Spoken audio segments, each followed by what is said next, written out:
Chapter 20. A Day to Remember. Nancy was so intent on her game, she hardly noticed the pain in her hand. She became oblivious to the crowd and their comments. She was not aware that her excellent shots were forcing Betsy Howard to press and make costly errors. After Nancy putted at the 17th green, she vaguely heard Chris say, "You're one up, Miss Drew. Have this hole and the women's championship is yours."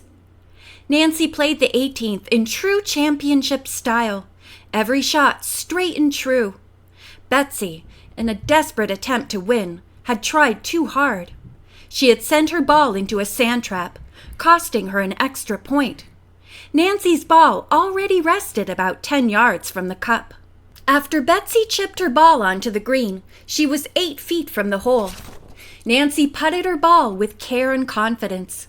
It rolled so swiftly that a little gasp of horror went up from the crowd. Many thought it would end at the far side of the green. But the ball had been tapped accurately, and it dropped into the cup. Betsy Howard stood perfectly still for a moment. Then she putted her own ball, missed, and tried again. This time it dropped, but already the match was lost. She reached out and grasped Nancy's hand. "Congratulations, my dear. You played a beautiful game." The crowd cheered, and friends rushed forward to praise Nancy. She smiled happily and thanked them. Then she was led in triumph to the hotel and received the handsome silver trophy for the women's championship. "We knew you'd do it," Bess cried gaily. "Oh, Nancy, you were marvelous." "Your score today was 69, George added proudly. "It sets a new record for women at the Deer Mountain course. And you were the youngest one in the tournament, too." Nancy grinned, then whispered, "Will you do me a favor?" George and Bess nodded. "Please put this trophy in my room. I'd like to get to the cabin before Mrs. Brownell arrives." "Margaret decided to leave before you," Bess told her. "She thought you wouldn't mind. Your father wanted her to be at the cabin early." As Nancy hastened alone toward the woods, she could not help reflecting that it was a pity Mrs. Brownell chose to live by dishonest means. She caught herself wondering about the child's picture in the jeweled compact. Who was she? Nancy's thoughts were interrupted as she approached the bridge. Moaning and groaning filled the air, louder than ever, and the scarecrow danced wildly in the wind. Nancy stopped in the middle of the bridge and gazed up into the tossing treetops, listening carefully. Suddenly she gave a little smile, and with a nod of satisfaction hurried on. She made her way quietly along the familiar path to the cabin. Hearing no voices within, she opened the door. Carson Drew sprang to his feet, then laughed in relief as he saw that the caller was his daughter. "I thought for a moment Mrs. Brownell had caught me napping. Did you win the game?" "Yes." "Did you get the compact?" Nancy asked. Mr. Drew nodded. "I've given it to Margaret Judson. The detectives who brought it are hidden outside with the federal agents. In fact, there are men stationed all along the roads from her hotel. Should Mrs. Brownell decide not to come here or try to flee from us after being accused of the theft, she'll find every avenue of escape cut off." "You're convinced of her guilt, Dad?" "Yes. New York authorities now have evidence which I think will convict her. We want Margaret Judson's positive identification, however." The young woman was with Mr. Haley, but at the lawyer's suggestion she came to the living room and sat down by a window. The others secreted themselves in a closet.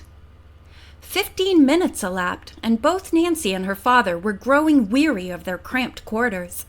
Suddenly they heard Margaret say in an excited undertone, "Mrs. Brownell is coming now, and Mrs. Cartlett's with her." Margaret opened the cabin door to admit the two women. They glanced about quickly, then, apparently satisfied that no trap had been set for them, addressed Miss Judson. "I am in a great hurry," Mrs. Brownell said. "My friend tells me you have recovered the jeweled compact." "I have it here," Margaret replied, "but I must be certain that it belongs to you." She handed over the case for her inspection. "Yes, it's mine." "You're quite sure?" "Of course I am," Mrs. Brownell retorted impatiently. "See, I'll show you." She opened the lid, displaying the picture. "This is a photo of my little girl, only it has been ruined." Carson Drew and Nancy emerged from the closet and confronted the two startled women. "Your identification is very interesting, Mrs. Brownell," the lawyer said evenly, "for that compact is stolen property." "What do you mean?" she gasped, backing away. "The jeweled case no doubt was given to you by a member of a notorious smuggling ring," the lawyer said quietly, "as a reward for your past services in selling stolen jewelry for them." Mrs. Brownell stared hard at Mr. Drew and knew that his words were no idle bluff. She suddenly darted toward the door, but the lawyer, prepared for such a move, caught her firmly by the wrists. Simultaneously, two federal agents appeared in the doorway to block Mrs. Cartlett's escape. After Mrs. Brownell had been informed of her constitutional rights, Mr. Drew urged her to tell the truth. "If you turn state's evidence, your prison term probably will be lighter." "It's true. The compact is stolen property," the accused woman admitted after a long moment of silence. "I didn't mean to steal nor to have dealings with thieves, but I met a very pleasant man who induced me to help him. At first I thought it was honest work, and I accepted this jeweled compact in payment. Later on, I was rewarded with other rich presents, including another valuable compact to replace the one I lost. I put another picture of my daughter in it." She paused before adding, "By the time I suspected the truth, there was no retreating. Many times I tried to break away from the gang, but it was impossible." "What are the names of these persons with whom you have been dealing?" Mrs. Brownell's eyes roved accusingly toward her companion. "You can't drag me into this," the other woman cried out. Carson Drew looked at her intently. "As soon as I heard Miss Judson's story and learned your name and where you were staying, I contacted the authorities in New York. Your past record is known. Our case against you is very damaging, even without Mrs. Brownell's testimony." "I will tell everything," Mrs. Brownell promised, "but only upon one condition." "What is that?" the lawyer asked. "My little daughter must not be involved in this sordid mess. She is attending school in Paris and knows nothing about it. May I please have her picture back?" "I'll do my best to keep the knowledge of your arrest from her," Mr. Drew promised as he handed over the photograph. "I will gladly make a full confession," Mrs. Brownell agreed, "without the advice of counsel." The woman named all the members of the ring of jewel thieves, including Mrs. Cartlett. She agreed to dictate the confession later and sign it. "One more question," said Mr. Drew. "Did you burn down the Judson mansion?" No, I had nothing to do with that. The fire was an accident." "But you did visit Miss Judson with the intention of stealing the family jewels?" "Yes, I deliberately brought up the subject with her, inducing her to open the safe. When she wasn't looking, I took a valuable necklace, a ruby pin, and a diamond-studded watch. Miss Judson carried the other jewels to her room." "What became of the stolen articles?" "I pawned them and gave part of the money to the gang." "Do you still have the tickets?" Margaret Judson asked eagerly. "Yes, I kept them because the jewels were worth far more than I received from the pawnbroker." Margaret Judson was overjoyed to learn that every piece of her missing property would be returned. After federal agents had taken away the two prisoners, she thanked Nancy and Mr. Drew for their kindness.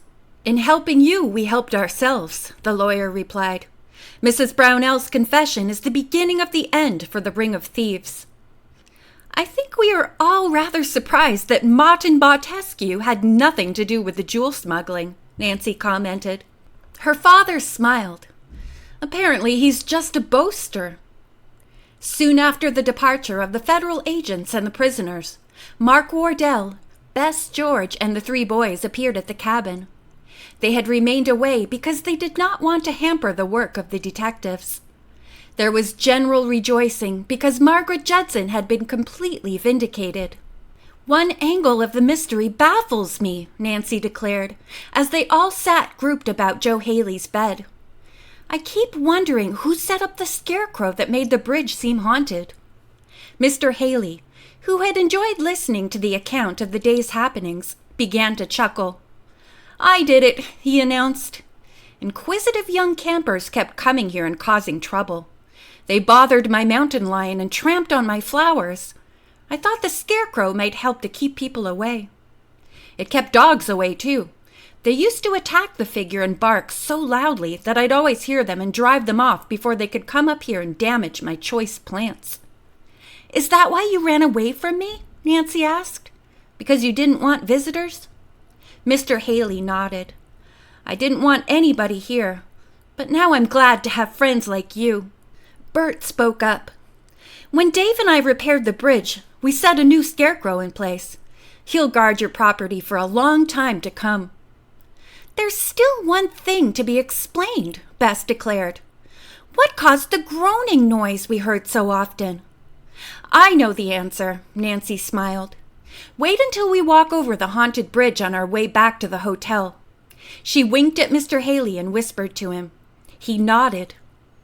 Margaret Judson planned to remain with her former gardener and care for him until he could resume his usual duties. Ned, Bert, and Dave were no longer needed. Mr. Haley grinned. "Now you'll be free to enjoy several days of fun before you return home." Ned winked at the elderly man. "How long do you think Nancy Drew can just have fun?" "Only until the next mystery comes along. Say in 3 days." Nancy chuckled. "Mysteries are fun too. Be sure all of you are around to help solve the next one." Ned's prediction was almost right. Within a couple of weeks, Nancy and her friends found themselves deeply involved in another intriguing case, the clue of the tapping heels. As the young people prepared to leave the cabin, Margaret Judson took the girls aside to tell them that she and Mark Wardell planned to be married as soon as Mr. Haley was better, so he could attend. "Mark and I expect to rebuild the old mansion," she revealed. "Joe Haley has promised to take care of the property for us, and we hope to reestablish everything just as it was before the fire." "Wonderful," said Nancy, and the other girls echoed her good wishes. On the way back to the hotel, everyone talked excitedly about the happy outcome of the mystery. When they reached the middle of the footbridge, Nancy called Bess's attention to 2 tall trees. "There's the cause of the spooky sound we heard so often." "I don't see," Bess began, then trailed off into silence.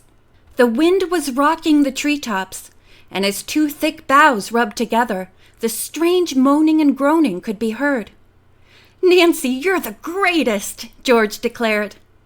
No matter how many mysteries Nancy had solved, her friends never ceased to be amazed each time. Single file, the group trudged across the bridge, a little sorry their adventure had ended. But there was laughter when Nancy, who came last, paused to shake one limp arm of the flapping scarecrow. "Goodbye, old Mr. Ghost," she addressed him gaily. "A million thanks for spooking me into a very puzzling mystery." The end.